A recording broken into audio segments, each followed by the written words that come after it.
আসসালামু আলাইকুম দর্শক, আমন্ত্রণ জানাচ্ছি জাগো টিভিতে। সাথে আছে আমি মারিয়াম হাবিবা। শুরুতেই জানিয়ে দেব সংবাদ শিরোনাম। গোটা ইসরায়েল যেন পাগলাগারদে পরিণত হয়েছে। হামাসের হামলার পর মানসিক ব্যাধিতে আক্রান্ত প্রায় ৩০ লাখ ইসরায়েলি। বাড়ছে আরেকটি যুদ্ধের সংখ্যা। এবার জর্ডান সীমান্তে সৈন্য সমাবেশ করছে ইসরায়েল। ট্রাম্পের সামনে মোদির হাত পায়ের শিকল পরা কার্টুন প্রকাশ। ভারত জুড়ে তুমুল বিতর্ক ও নিষেধাজ্ঞা। ফিলিস্তিনিদের স্থানান্তরের বিপক্ষে সৌদি প্রিন্সের শক্ত অবস্থান। মোদির সফর বদলাতে পারল না ভাগ্য।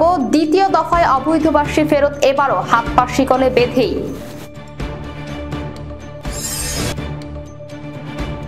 ইন্ডিয়া টুডের জরিপ, ভারতের উত্তর পূর্বাঞ্চলের ৫৫% মানুষ হাসিনাকে বাংলাদেশে ফেরত পাঠানোর পক্ষে। শুনছিলেন সংবাদ শিরোনাম, এবারে বিস্তারিত। গোটা ইসরায়েল যেন পাগলাগারদে পরিণত হয়েছে। ইসলামী প্রতিরোধ আন্দোলন হামাসের আল আকসা তুফান অভিযানের পর থেকে এখন পর্যন্ত ৩০ লাখ ইসরায়েলি মানসিক ব্যাধিতে আক্রান্ত হয়েছে, যার মধ্যে ৫ লাখের বেশি ইসরায়েলি মারাত্মক স্নায়ুবেদী ব্যাধিতে আক্রান্ত। টাইমস অফ ইসরায়েল জানিয়েছে, ইসরায়েলিদের মানসিক সংকট কেবল ক্ষতিগ্রস্ত ব্যক্তি এবং তাদের পরিবারকেই ছাপিয়ে যায়নি, বরং ইসরায়েলি অর্থনীতিতেও হুমকির মুখে ফেলেছে। সিদ্দিকুর রহমানের রিপোর্ট।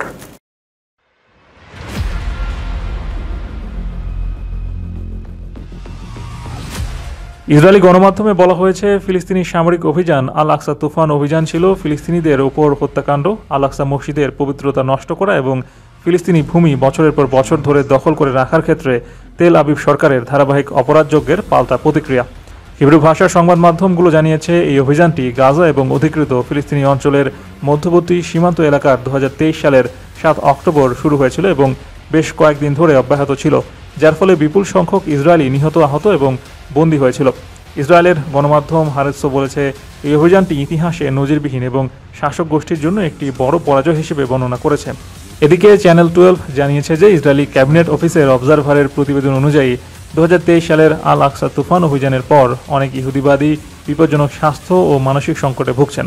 কারণ অফিসের জরিপে অংশগ্রহণকারীদের ৩৮% বলেছে যে আল আকসা অভিযানের ঘটনায় তারা চরম উদ্বেগ এবং উৎকণ্ঠায় ভুগছেন। ইসরায়েলি আর্মি রেডিওর প্রতিবেদন অনুসারে গাজা যুদ্ধে প্রায় ৩০ লক্ষ প্রাপ্তবয়স্ক ইহুদিবাদী ক্ষতিগ্রস্ত হয়েছেন, যাদের মধ্যে ৫,৮০,০০০ জন গুরুতর অসুস্থতায় ভুগছেন। এর আগে প্রতিবেদনে ইঙ্গিত দেওয়া হয়েছিল যে প্রধান সমস্যাটি কেবল আহতের সংখ্যা বৃদ্ধির সঙ্গে সম্পর্কিত নয়, বরং ইসরায়েলি স্বাস্থ্য ব্যবস্থার প্রয়োজনীয় চিকিৎসা পরিষেবা প্রদানের অক্ষমতার সঙ্গেও সম্পর্কিত। এর ফলে যুদ্ধের ফলে সৃষ্ট মানসিক জটিলতায় ভুগছেন এমন ৯ লাখ মানুষ দীর্ঘ অপেক্ষার কারণে পরিষেবার জন্য আবেদন করেননি। এমনকি কিছু ক্ষেত্রে এ অপেক্ষা প্রায় ৬.৫ মাস পর্যন্ত পৌঁছায়। ইসরায়েলি মন্ত্রিসভা পর্যবেক্ষকদের প্রতিবেদনের আরেকটি অংশে ইসরায়েলি স্বাস্থ্য ব্যবস্থার তীব্র সমালোচনা করা হয়েছে। মানসিক সংকট কেবল ক্ষতিগ্রস্ত ব্যক্তি এবং তাদের পরিবারকে ছাপিয়ে যায়নি, বরং ইসরায়েলি অর্থনীতিকেও হুমকির মুখে ফেলেছে।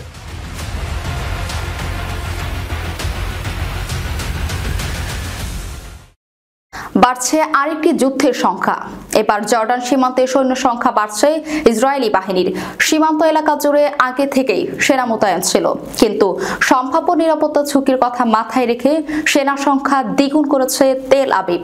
সম্প্রতি জর্ডানকে নিয়ে পরিকল্পনা পেশ করেন মার্কিন প্রেসিডেন্ট ডোনাল্ড ট্রাম্প। এরপরই জর্ডানকে ঘিরে ইসরায়েলের নীল নকশার খবর সামনে আসতে থাকে। বিস্তারিত প্রতিবেদনে।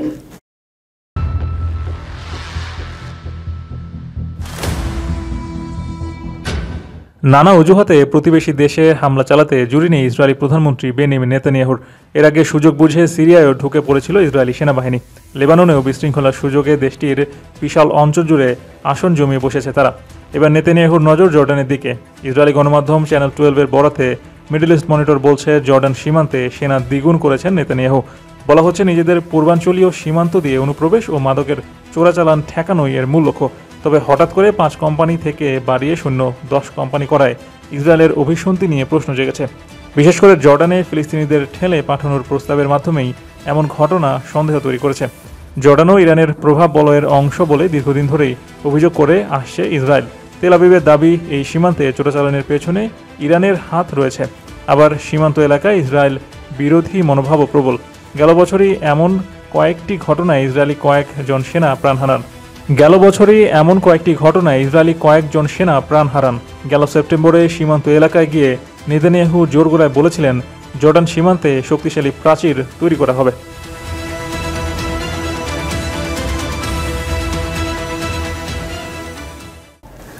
ভারতীয় প্রধানমন্ত্রী যুক্তরাষ্ট্রের ব্যর্থ সফরের পর মার্কিন প্রেসিডেন্ট ডোনাল্ড ট্রাম্পের সামনে নরেন্দ্র মোদীর হাত পায়ে শেকল পরিয়ে ভারতের একটি শতবর্ষী ম্যাগাজিন ব্যঙ্গচিত্র ছেপেছে। তামিলনাড়ুর সাপ্তাহিক পত্রিকা ভিকাতানে এই কার্টুন ছাপা হয়। এরপর থেকেই ওই ম্যাগাজিনটির ওয়েবসাইট ব্লক করে দেওয়ার অভিযোগ উঠেছে।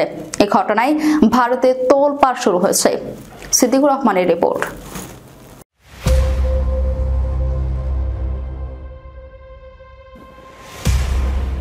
ক্ষমতাসীন বিজেপি ম্যাগাজিনটির বিরুদ্ধে অভিযোগ জানানোর পরই ওয়েবসাইট ব্লক করে দেওয়া হয়েছে। রোববার এবিপি আনন্দের এক প্রতিবেদনে জানানো হয়েছে। এই ঘটনার পর মোদী সরকারের বিরুদ্ধে সংবাদ মাধ্যমের স্বাধীনতা খর্বের অভিযোগ তুলেছেন বিরোধীরা। এবিপি আনন্দ জানায়, যুক্তরাষ্ট্র থেকে যেভাবে হাতে হাত করা পায়ে বেরি পরিয়ে ভারতীয় অভিবাসীদের ফেরত পাঠানো হয়েছে তার নিন্দা করার পরিবর্তে আমেরিকা সফরে গিয়ে মোদী যেভাবে ডোনাল্ড ট্রাম্পের সঙ্গে দেখা করেন, ভারতের জন্য কিছু আদায় করতে ব্যর্থ হন, তা নিয়ে 19 ফেব্রুয়ারি একটি কার্টুন ছাপে ভিকাতান পত্রিকা। সেখানে দেখা যাচ্ছে ট্রাম্পের সামনে শেকলে হাত পা বাঁধা অবস্থায় মোদী বসে রয়েছেন। কার্টুনটি সোশ্যাল মিডিয়ায় দ্রুত ছড়িয়ে পড়লে তামিলনাড়ু বিজেপির পক্ষ থেকে বিষয়টি নিয়ে অভিযোগ জানানো হয়। রাজ্য বিজেপির সভাপতি কে আন্নামাল্লাই জানান, প্রেস কাউন্সিল অফ ইন্ডিয়ার চেয়ারপারসনের সঙ্গে দেখা করে অভিযোগ জানিয়েছেন তারা। পাশাপাশি তথ্য ও সম্প্রচার মন্ত্রণালয়ের প্রতিমন্ত্রী এল মুরুগানের সঙ্গেও দেখা করেন। ভিকাতান ম্যাগাজিনের বিরুদ্ধে কড়া ব্যবস্থা নেওয়ার দাবি জানিয়েছেন তারা। এরপর থেকে এই ম্যাগাজিনটির ওয়েবসাইটটি আর খোলা যাচ্ছে না। ভিকাতান ম্যাগাজিন বিবৃতি দিয়ে জানিয়েছে কী কারণে ওয়েবসাইটটি বন্ধ করে দেওয়া হয়েছে তার নির্দিষ্ট কারণ জানার চেষ্টা চলছে। কেন্দ্রীয় সরকারের কাছে বিষয়টি উত্থাপন করা হবে বলেও জানানো হয়েছে। বিবৃতিতে আরও বলা হয়েছে, 1 শতকেরও বেশি সময় ধরে মত প্রকাশের স্বাধীনতার নীতি মেনে চলে কাজ করে চলেছি আমরা বারবার বাক স্বাধীনতার পক্ষে ছিলাম এবং আগামীতেও থাকব। বিষয়টি নিয়ে সোশ্যাল মিডিয়ায় সরব হয়েছেন তামিলনাড়ুর মুখ্যমন্ত্রী ডিএমকে নেতা এমকে স্ট্যালিন। তিনি লেখেন, ভিকাতান এর ওয়েবসাইটটি অচল করে দেওয়ার ঘটনা অত্যন্ত দুঃখজনক। 100 বছর ধরে সাংবাদিকতা করেছে তারা। মত প্রকাশের জন্য সংবাদ মাধ্যমকে ব্লক করে দেওয়া গণতন্ত্রের জন্য শুভ নয়। বিজেপির ফ্যাসিবাদী আচরণের পরিচয় এটা। অবিলম্বে ওয়েবসাইটটি চালু করতে অনুরোধ জানাচ্ছি। ডিএমকে নেত্রী কানি মজির বলেন, সংবাদ মাধ্যমের মুখ বন্ধ করা গণতন্ত্রের টুঁটি চেপে ধরা এক জিনিস। শতবর্ষের ভিকাতান এর ওয়েবসাইট বন্ধ করে দেওয়া মত প্রকাশের স্বাধীনতার পরিপন্থী। অবিলম্বে ওয়েবসাইটটি চালু করার ব্যবস্থা করতে হবে কেন্দ্রীয় সরকারকে।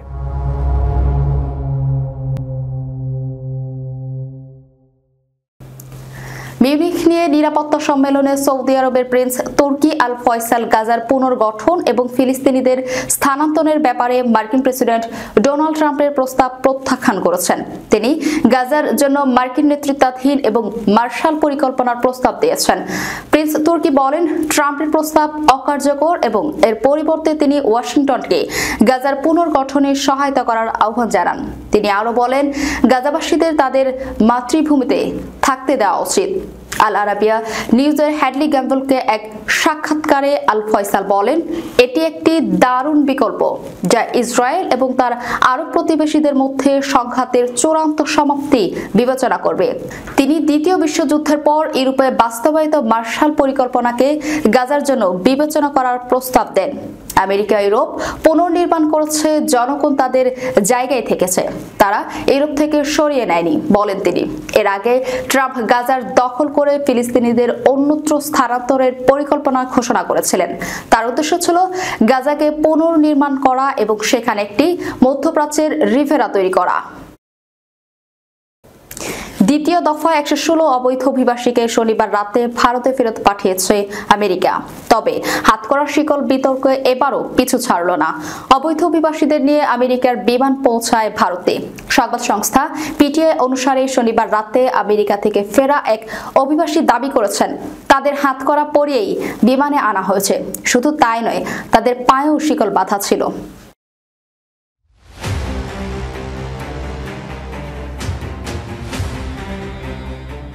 আমেরিকার প্রেসিডেন্ট ডোনাল্ড ট্রাম্পের সঙ্গে প্রধানমন্ত্রী নরেন্দ্র মোদীর সাক্ষাতের পর এই প্রথম বিমান বোঝাই করে অবৈধ অভিবাসীদের ফেরত পাঠানো হলো।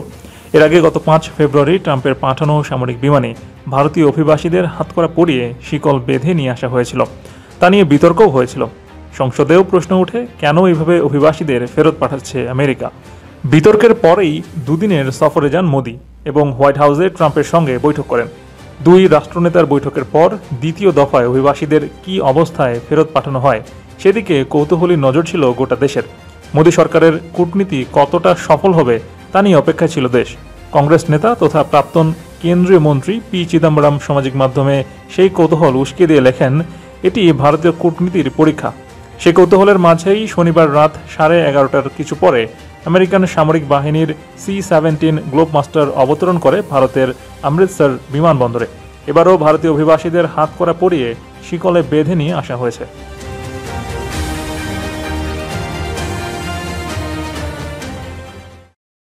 ইন্ডিয়া টুডের জরিপে দেখা গেছে ভারতের উত্তর পূর্বাঞ্চলের 55% মানুষ হাসিনাকে বাংলাদেশে ফেরত পাঠানোর পক্ষে। ছাত্র জনতার গণঅভ্যুত্থানের মুখে গত বছরের 5 আগস্ট ভারতে পালিয়ে যান সাবেক স্বৈরাচার প্রধানমন্ত্রী শেখ হাসিনা। ওই দিন ভারতের রাজধানী দিল্লিতে যান তিনি। এরপর থেকে হাসিনা সেখানেই অবস্থান করছেন। বিস্তারিত প্রতিবেদনে।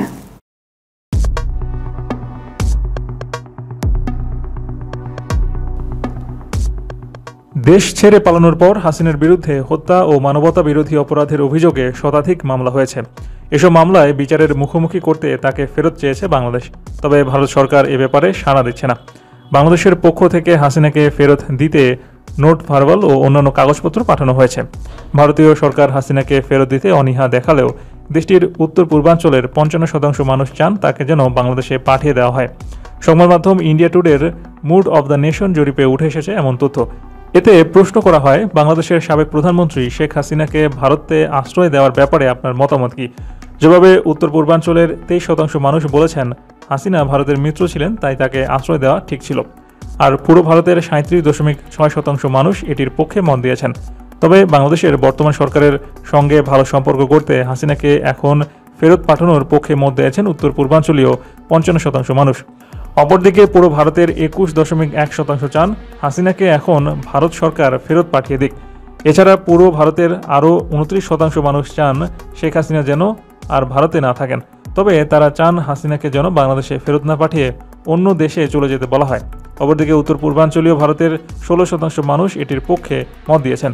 সূত্র ইন্ডিয়া টুডে।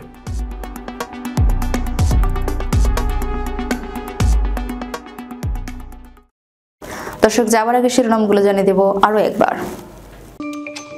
গোটা ইসরায়েল যেন পাগলাগারদে পরিণত হয়েছে। হামাসের হামলার পর মানসিক ব্যাধিতে আক্রান্ত প্রায় 30 লাখ ইসরায়েলি।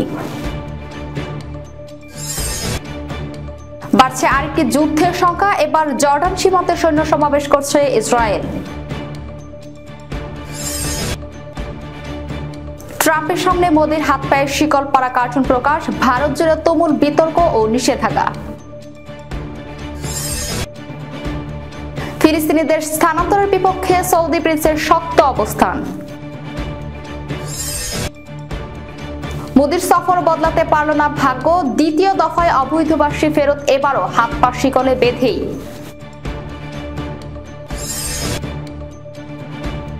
ইন্ডিয়া টুডের জরিপ, ভারতের উত্তর পূর্বাঞ্চলের 55% মানুষ হাসিনাকে বাংলাদেশে ফেরত পাঠানোর পক্ষে। এই ছিল এখনকার মতো। পরবর্তী সংবাদ দেখার আমন্ত্রণ রইল। ধন্যবাদ সবাইকে। আল্লাহ হাফেজ।